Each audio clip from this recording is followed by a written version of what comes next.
Three college students walked into an abandoned hospital in Tokyo. They pressed a button in the elevator that didn't have a number.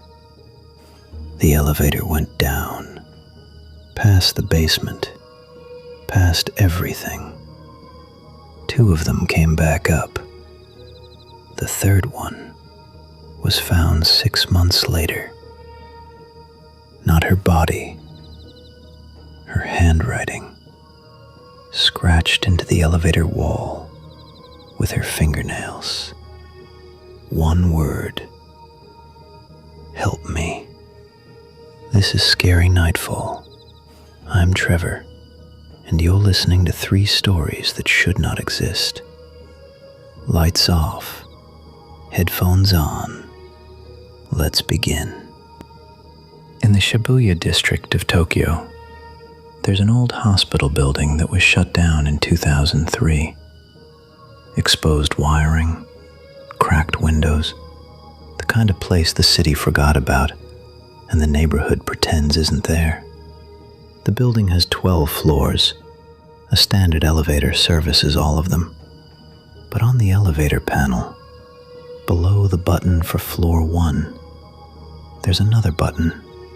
It has no number, no label, just a small black mark, worn down, like something that was scratched off a long time ago.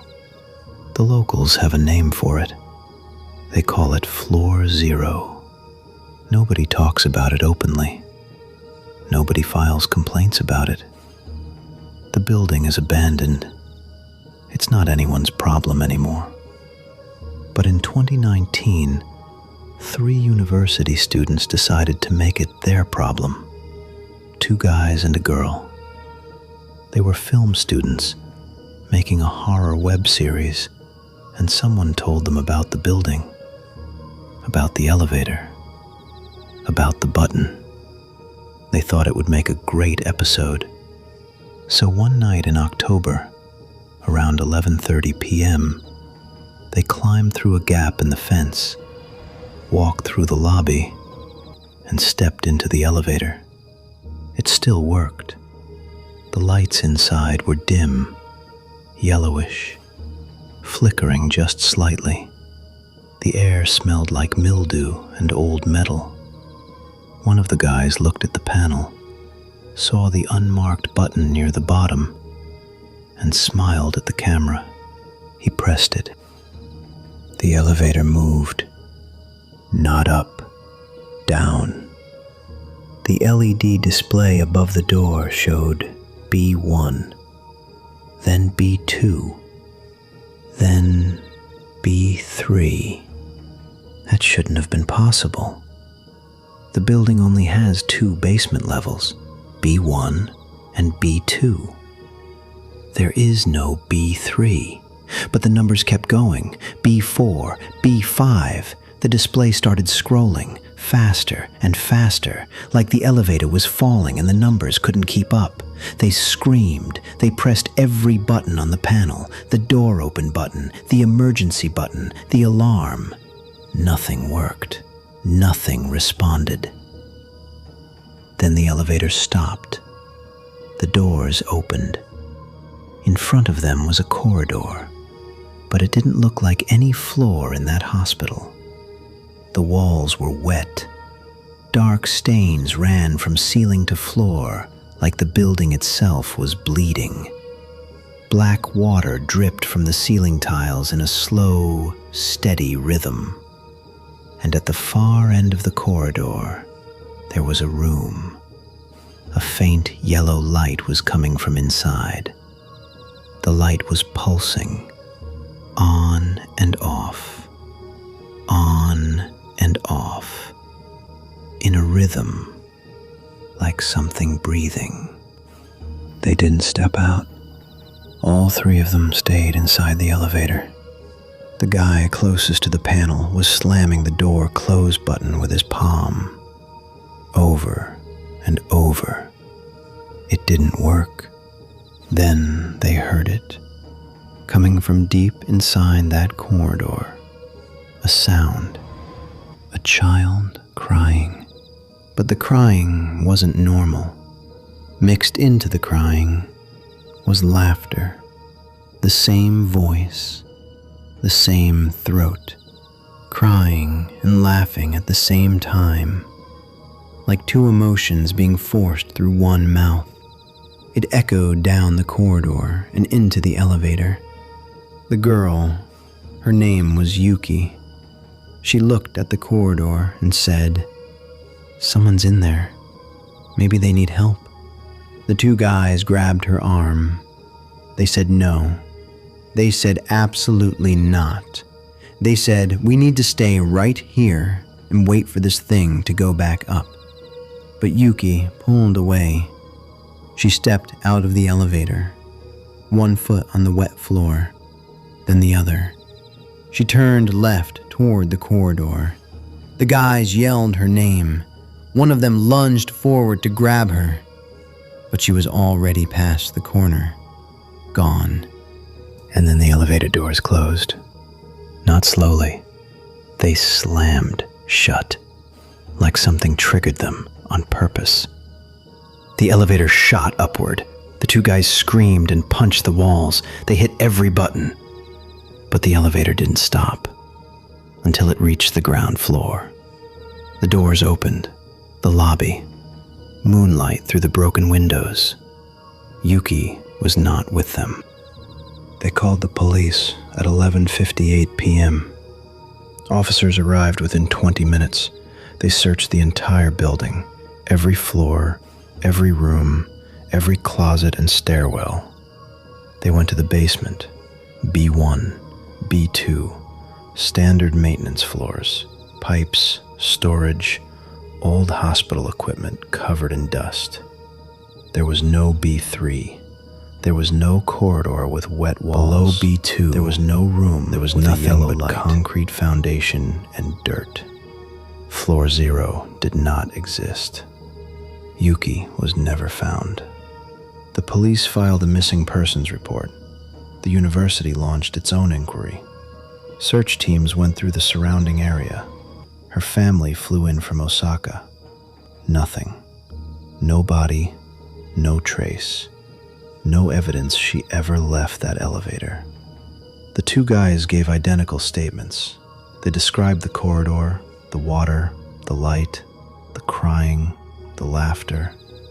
Every detail matched. The police noted it, filed it, and moved on. The case went cold. 6 months later, the building still had a security system running on backup power. One camera inside the elevator. Old system, low resolution, but it recorded. A security guard who checked the building once a week decided to review the footage as part of a routine log. What he saw made him resign the next morning. Every single night, at exactly 3:33 a.m., the elevator doors opened on their own. They stayed open for about 5 seconds, then they closed. No one inside, no one outside, no button pressed. The elevator just opened. Every night, same time, 3:33. But that's not what made him quit. On the inside wall of the elevator, in the spot where there had never been any marks before, someone had scratched something into the metal. Deep grooves, jagged, like they were carved with fingernails. One word, written in Japanese, Tasukete. It means, save me. The handwriting was matched to Yuki. If you're still here, stay with me, because the next story doesn't come from Japan. It comes from the frozen rail tracks of Siberia, 1989. A train carrying 150 passengers into the longest night of their lives, and 60 of them never arrived.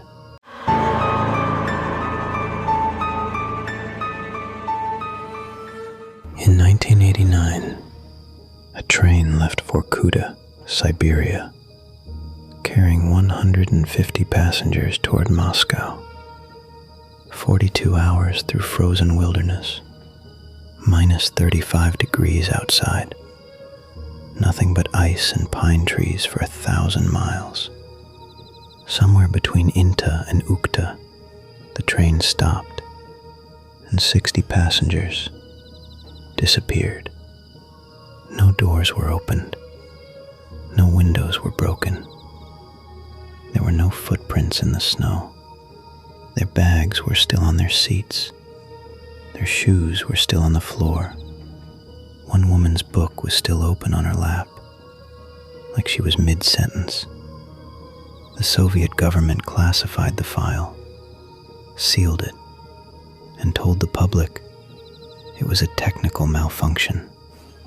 60 people don't vanish from a locked train in the middle of Siberia because of a technical malfunction. 1989, the final years of the Soviet Union. Everything was falling apart. The economy, the government, the infrastructure. But the trains still ran. They always ran. In Russia, the trains were the one thing you could count on. The Vorkuta to Moscow line was one of the longest domestic routes in the country. 42 hours, one train a day, sometimes one every 2 days. Vorkuta itself was a mining city in the Arctic Circle, built on top of a Soviet gulag, the kind of place people didn't move to, they got sent to. In the winter, the sun barely rises. The temperature drops to minus 30, minus 40.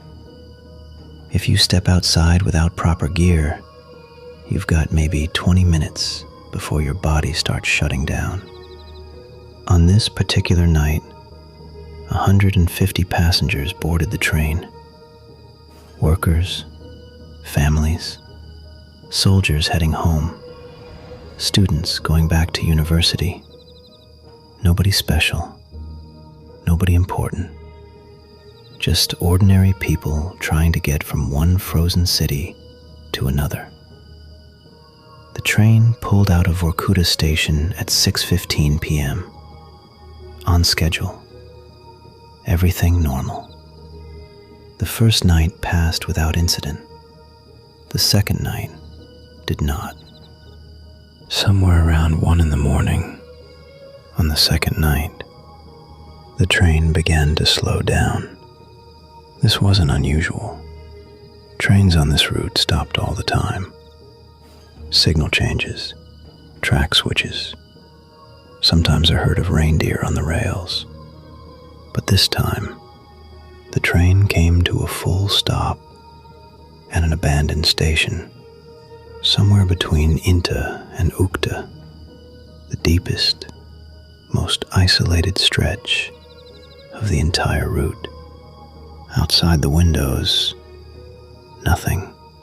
No lights, no buildings, no signs of life. Just taiga forest. Millions of acres of pine trees covered in snow.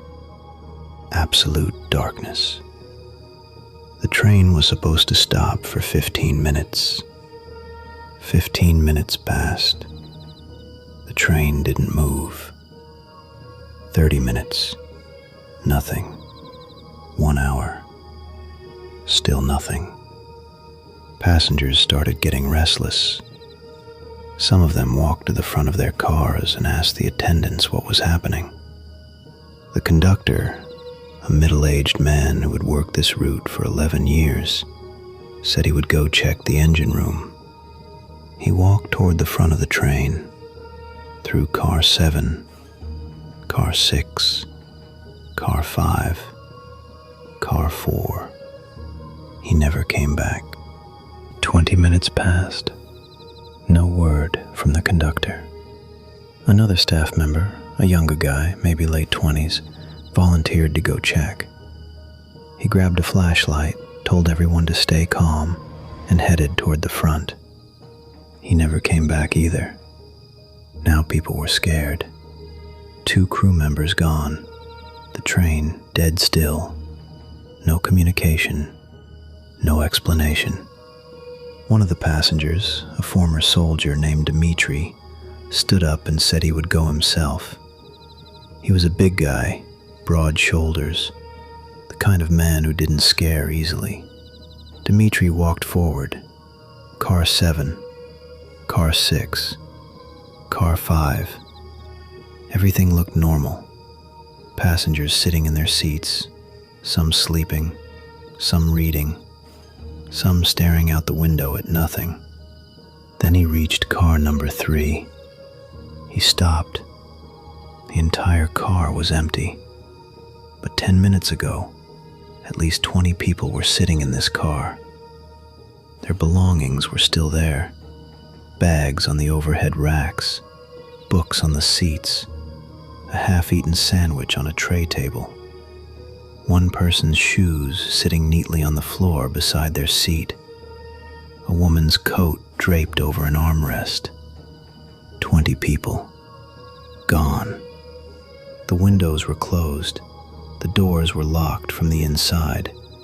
There was no way out of that car that didn't involve passing through another car full of people. 20 people vanished from a locked compartment without leaving a single trace. Dmitri turned around and ran. He ran back through car 4, car 5, car 6, burst into car 7 and told everyone what he saw. Panic hit instantly. People stood up. People shouted. Some grabbed their children. Some grabbed their bags. Everyone was talking at once. Some passengers wanted to get off the train. They pushed toward the doors. But someone opened the door, and the cold hit them like a wall.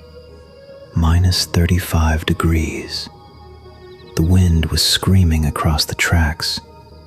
One man stepped 1 foot onto the platform and pulled it back within seconds. If they got off that train, they'd be dead in 20 minutes. There was nowhere to go, no shelter, no town, nothing. They were trapped. That's when someone suggested everyone move to car 7. Stay together, lock the doors, wait until morning. People agreed. They started gathering in car 7. Families huddled together. Strangers sat next to strangers. Nobody wanted to be alone. Then the lights went out. The entire train, every car, every light, total darkness. People screamed, children cried. Someone dropped something metal that clanged against the floor. Then from car number 5, someone screamed. Not a scared scream, not a surprised scream. A scream like something was being done to them. And then it stopped, mid-sentence, like someone hit a mute button.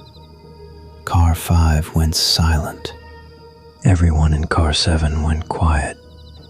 Nobody moved. Nobody spoke. You could hear people breathing, and that was it. Outside, the wind howled against the metal walls of the train. Snow hit the windows like tiny fingers tapping the glass. Then they heard something else, a knocking on the roof of the train. Slow, rhythmic, like footsteps.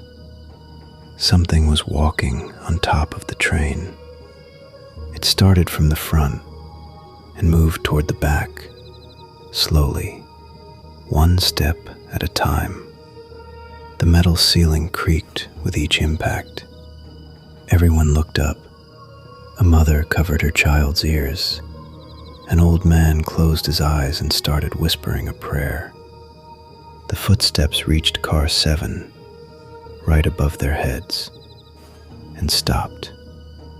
Whatever it was standing directly on top of them. Nobody breathed. Nobody moved. 30, 40 seconds of absolute silence. Then the knocking started again, but this time it wasn't on the roof. It was on the door of car 7 from the outside. 3 knocks, slow, heavy, then silence, then 3 more. Someone whispered, "Should we open it?" Dmitri said no. He said, "Don't open that door. Don't answer it. Whatever is out there is not human. No human is walking on top of a train in -35. The knocking stopped. They sat in the dark for hours. Nobody slept. Nobody spoke. Just breathing and wind and the occasional creak of metal. At 5 a.m., the engine started. Just like that, no warning. The lights flickered, then came on. The heating system hummed back to life. The train shuddered and began to move. Nobody cheered. Nobody said a word. They just sat there, staring at each other, waiting for something else to happen. The train rolled through the remaining hours of darkness and pulled into Ukta station just after 9 a.m. Authorities boarded the train immediately. They searched every car, every compartment, every bathroom, every storage area. Car 3, empty. Car 4, empty. Car 5, empty. 3 entire cars, 60 passengers, gone. Their belongings were still there.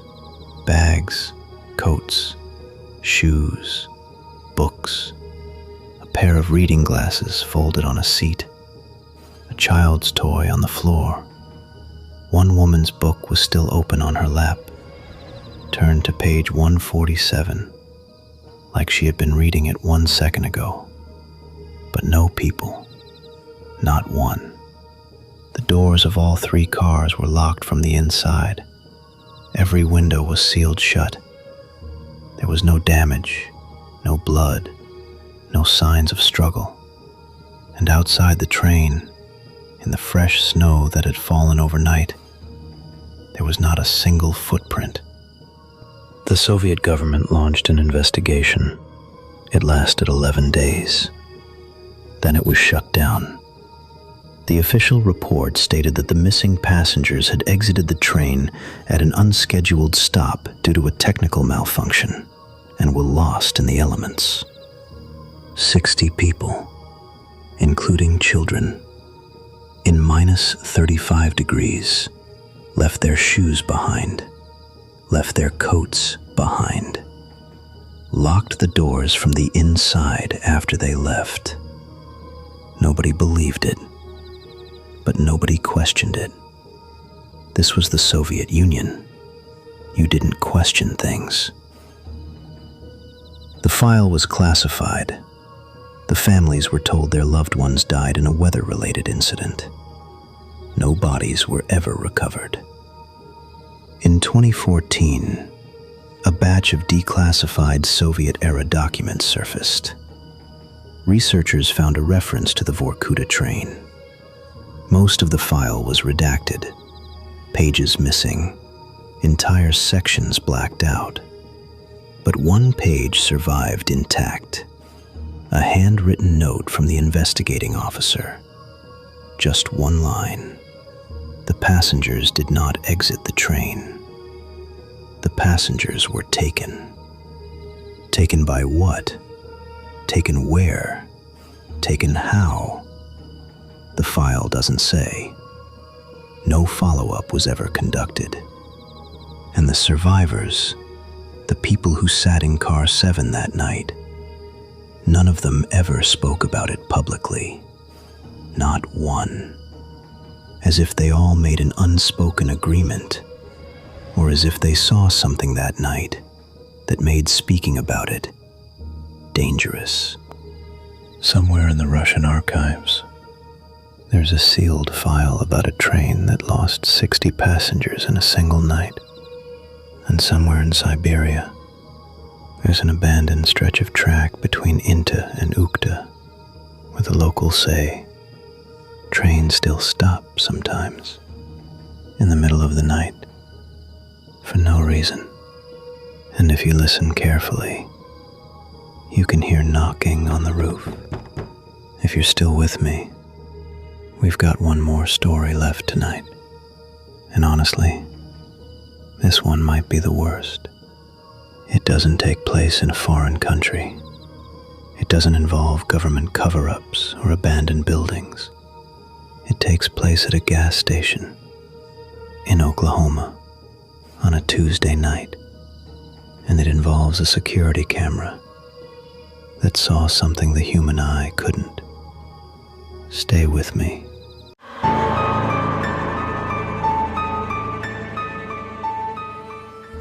There's a gas station off Highway 177 in Oklahoma.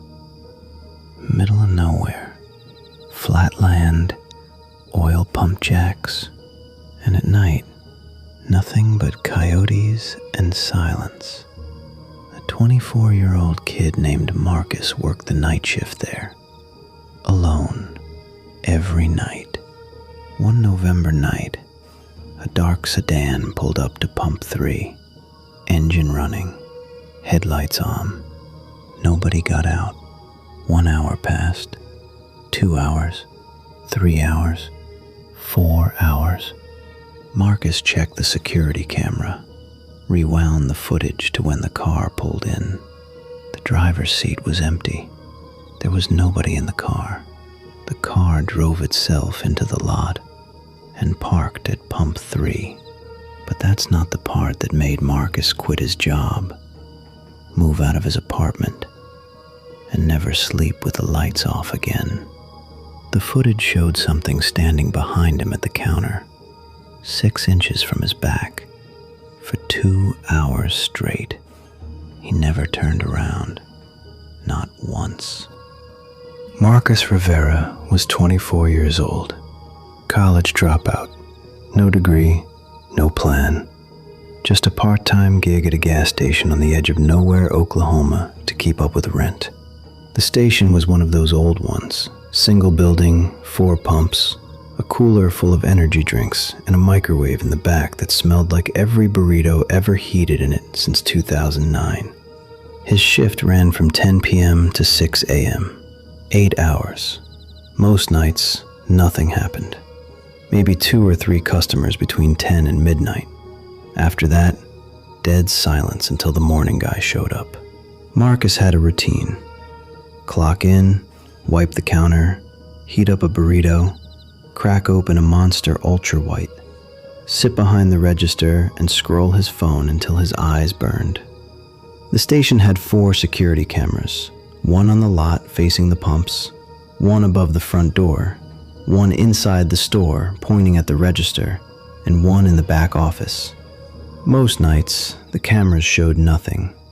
Empty lot, empty store, just Marcus sitting behind the counter, alone. Until that Tuesday in November. It was around 11 p.m. Marcus was behind the counter scrolling through his phone when he heard a car pull into the lot. He looked up through the window.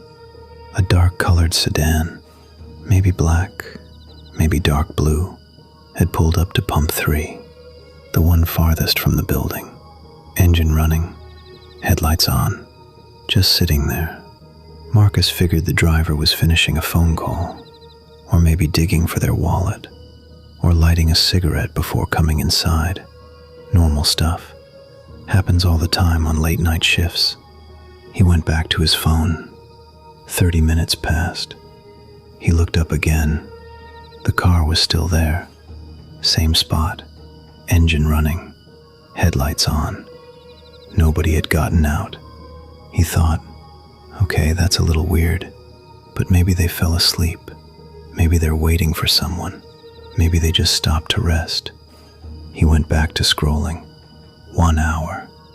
The car was still there. 2 hours. Still there. 3 hours. 4 hours. Engine running.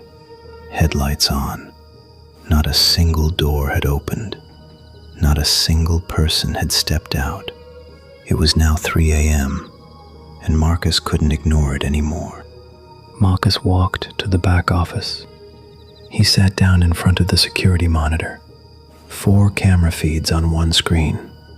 He found camera 1, the one facing the pumps, and rewound the footage to 11:03 p.m., the exact moment the car entered the lot. He watched the car pull in, smooth, steady. It rolled past pump 1, past pump 2, and stopped perfectly at pump 3.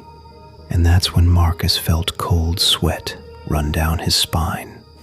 The driver's seat was empty. He rewound it, watched it again, zoomed in as much as the old system would let him. The car entered the lot at 11:03 p.m. It turned. It slowed down.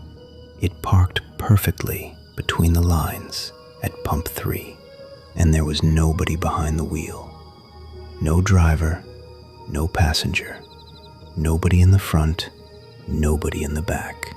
The car was completely empty.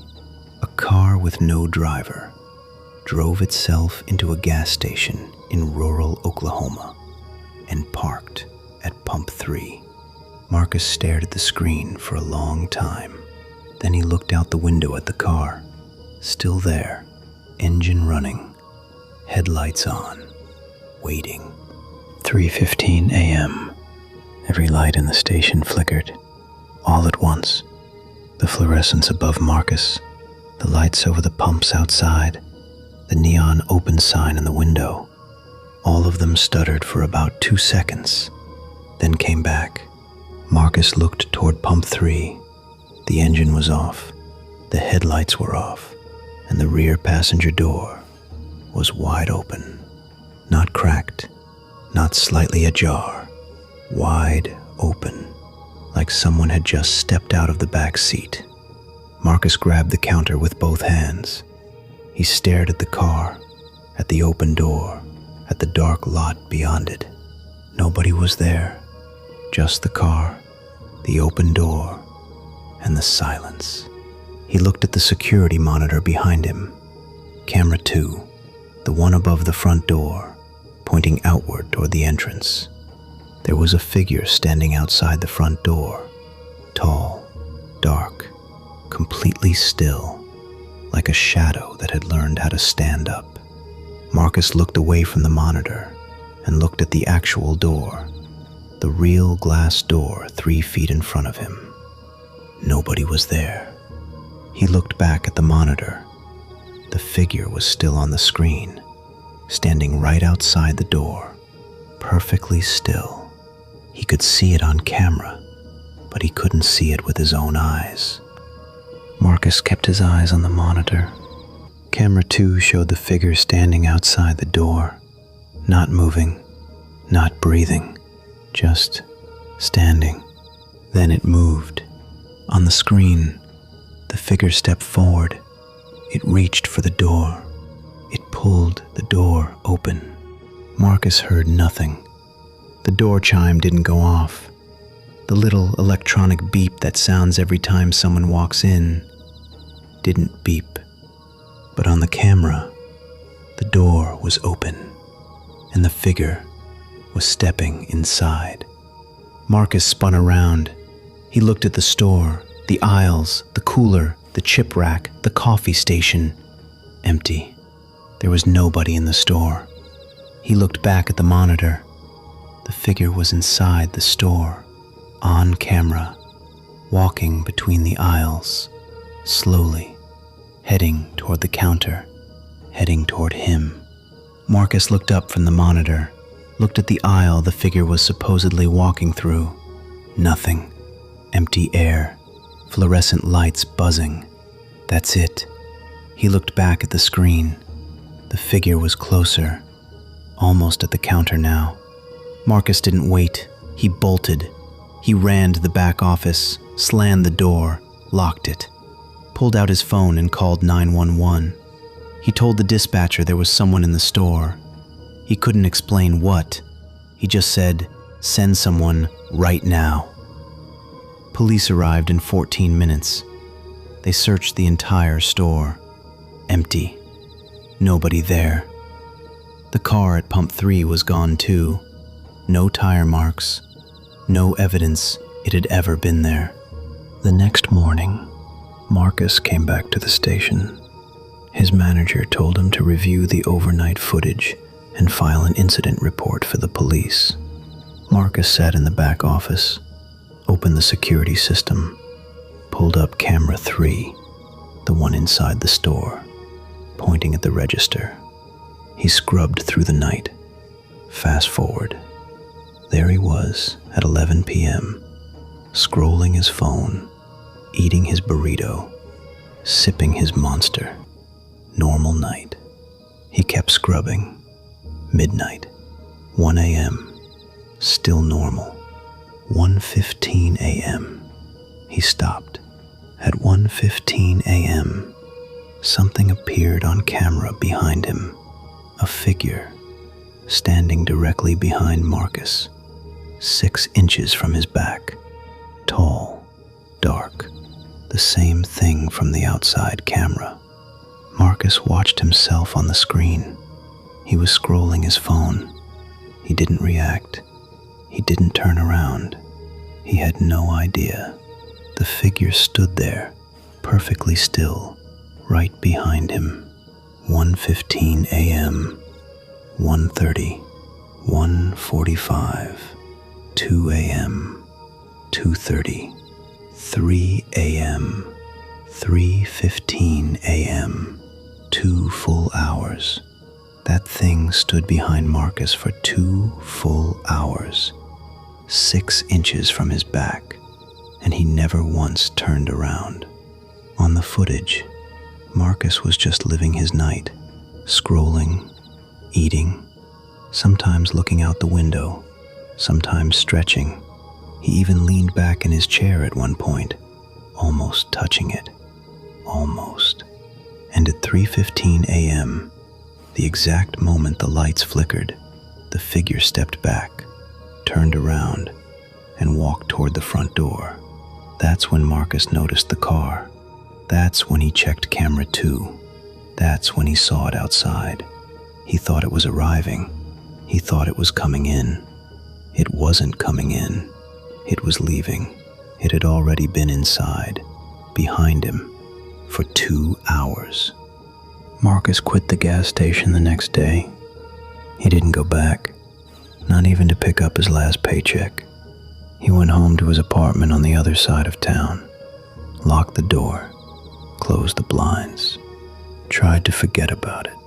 1 week later, 3:15 a.m., Marcus was in bed, couldn't sleep, hadn't slept properly since that night.